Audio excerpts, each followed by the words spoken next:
భద్రాచలం పట్టణంలోని ప్రభుత్వ ఏరియా ఆసుపత్రి పరిధిలో సీసీ రోడ్డుపై ఏర్పడుతున్న సమస్యలపై తెలుగుదేశం పార్టీ నేతలు ఆందోళన వ్యక్తం చేశారు.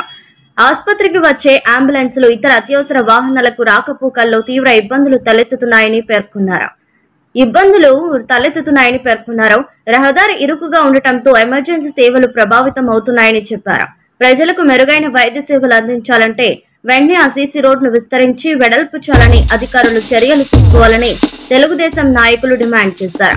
ఈ కార్యక్రమంలో తెలుగుదేశం పార్టీ మండల అధ్యక్షులు తాళ్ళూరి చిట్టిబాబు, తెలుగుదేశం పార్టీ నాయకులు కొడాలి శ్రీనివాస్, కుంచాల రాజారాం, పల్లింటి దేశప్ప, అభినేని శ్రీనివాసరావు, ఇంకా కోడాలి చంటి, రేపాక రాంబాబు, కొండవీటి అశోక్, కానమిల్లి రాఘవ, గున్నం రమేష్ బాబు, భాష్యం రమణ, నూతలపాటి దాసయ్య, రాజమండ్రి అచ్యుత, కొండవీటి చిరంజీవి, కొండవీటి రమేష్ రావు పాల్గొన్నారు.